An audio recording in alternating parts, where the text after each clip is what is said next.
Konnichiwa, Japan fans. In today's show, we're going to talk about the buyer greed gland.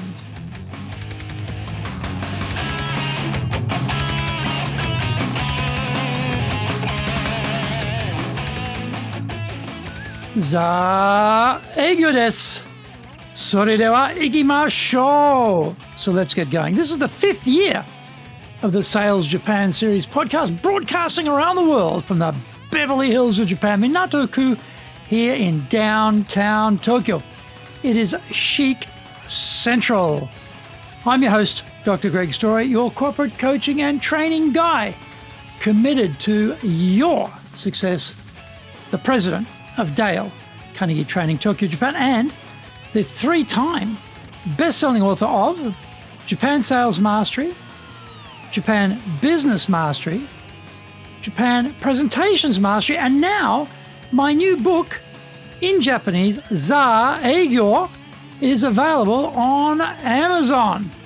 In this podcast, I want to help you to survive COVID-19. Don't forget to subscribe and share this podcast with your family, friends, and colleagues.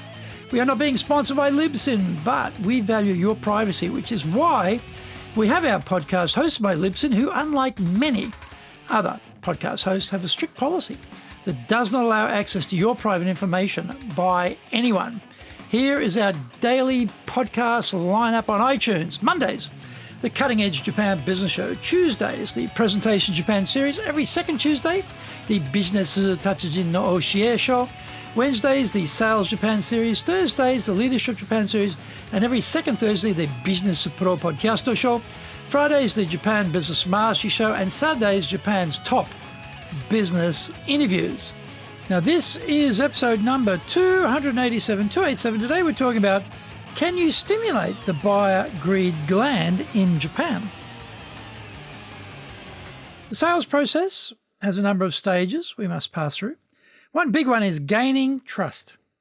We need to explain who we are, what it is we do, and where we have had success before, and suggest we could do the same for the buyer's firm. Permission to ask questions is another key step. When you think about it, salespeople are incredibly rude. We hardly know them, and yet we start asking questions about corporate secrets around their failures, lack of progress, and barriers to success. Salespeople are looking for a match between their solution and what we need. Nevertheless, the process can be confronting, and that can be why it is sometimes very hard to get any useful information from the buyer.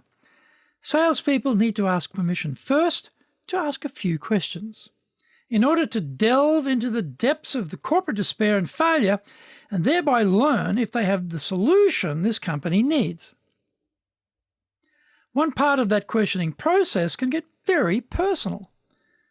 We start by trying to get a fix on what the firm is doing now, where they want to be, and why they are not there yet. Next, we ask about their self-interest. This is a sensitive subject in Japan. Sales is all about what we say and how we say it. The semantics of language is important, and this is one area where it is critical we get that equation right. We need to know this self-interest information for later when we present the solution.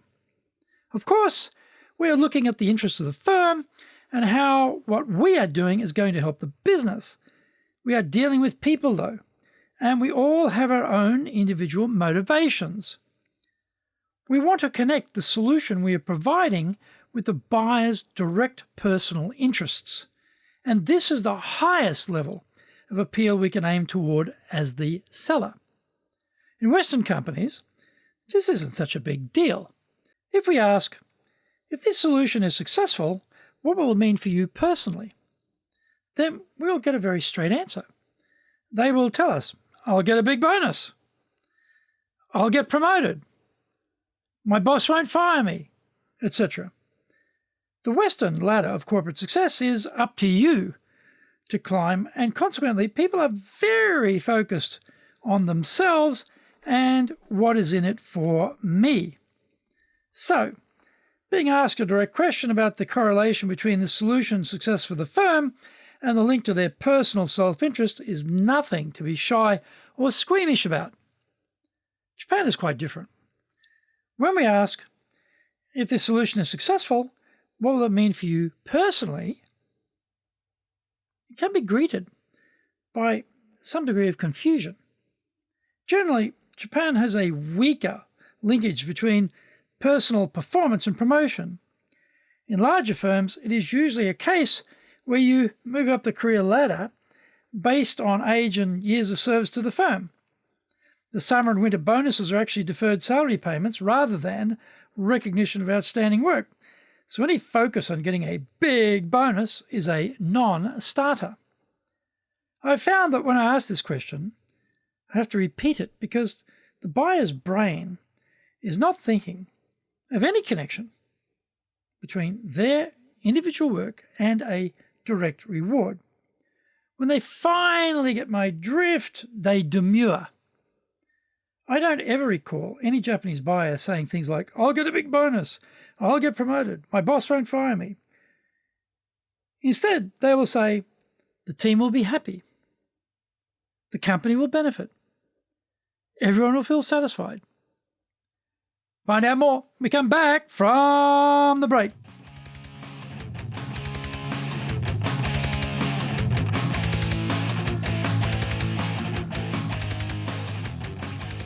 Our show today is brought to you by our public programs, but we also do custom-made in-house classes. Now, we do them in our super safe classroom, we do them live online, and we do them in Japanese, and we do them in English. Today's show is being brought to us by on the 13th of May. We'll have our course previews. On the 18th of May, Dale Carnegie course. 19th and 20th of May, we're doing the High Impact Presentations course. Check out our website, www.dale-carnegie, carnegie.co.jp. Get my best-selling books, Japan Sales Mastery, that's the Bible for selling in Japan, and Japan Business Mastery, and my new book, Japan Presentations Mastery. And they're all available on Amazon. If you like learning by watching videos, then we have over 1,000 there for you at Tokyo, Japan, Dale Carnegie TV on YouTube. We release 3 TV shows every week on YouTube. The Cutting Edge Japan Business Show, that's the premier business show in Japan, comes out Mondays. Fridays, the Japan Business Mastery Show, and Saturdays, Japan's top business interviews, where I interview leaders in Japan from SMEs all the way up to the corporate captains of industry on one topic, leading in Japan. Now, every second Thursday, we release the Business Pro Television Show. And don't forget, you can email me at greg.story@dalecarnegie.com.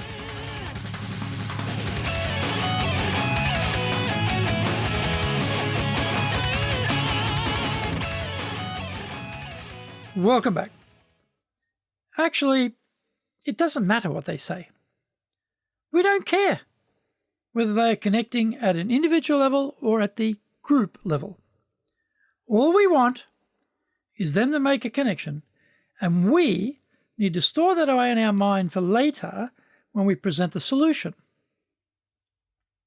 One important thing to remember is after you've asked the question, shut up. This type of question creates a certain amount of tension. You actually want that tension to be there because that is how you get the answers you seek. If you are with another person from your team, brief them beforehand to keep their mouth shut. And do not say anything which will release the tension and allow the buyer to escape from our question. The first time that happened to me, my Japanese colleague couldn't take the tension in the room and added something after my question. It was a disaster. Right before my eyes, I saw all the tension drain from the room. The buyer just evaded giving me the answer I was seeking, and we didn't get the deal. I vowed that would never happen again, and so I am always prepared now if I have to attend a meeting together with someone else. After discovering what the buyer needs, we then present the solution. In Japan, that usually means we come back for a second meeting and take them through the proposal. We'll go through specific stages of the sales process at this point. We'll outline all the key features. We'll then connect the benefits to those features, and we will talk about the application of the benefits inside their firm. We'll offer some evidence where the solution has worked before with a similar firm and which relates to their position in the firm as the executive, the financial, technical, or user buyer. Here is the important part. Just before we start all of this explanation of the nitty-gritty of how our solution will work, we do the summary statement. We assure them that our solution will solve the specific problem they are having, and we relate back to what they told us about their personal interest in seeing this process succeed. It doesn't matter what they said. If it was a big bonus or the team will feel good, it doesn't matter. We can say, you mentioned that if this project was successful, you would get a nice bonus. Well, this solution will deliver the outcomes you want. Or, you mentioned that if this project was successful, the team will feel good. Well, this solution will deliver the outcomes you want. What we are doing is telling them that we have exactly what they need. It will deliver on the primary interests of the firm in fixing their key issues, and it will satisfy the thing which they nominated was most important for them personally. The point is, we're trying to link the decision to purchase with what is in their mind as something which is important to them, as well as being in the best interest of the firm. We could just stress how this helps the company, but it is more powerful to connect our solution to their personal motivations, however they have framed them. There is no incorrect answer in this case, because whatever they say, well, we take it at face value. Maybe they just told us something pap to satisfy us. Doesn't matter, because we are tying the bow on the previous conversation and telling them, we're listening to you, we believe you, we are here to get you what you want. We are dedicated to helping you succeed in business, however you define it.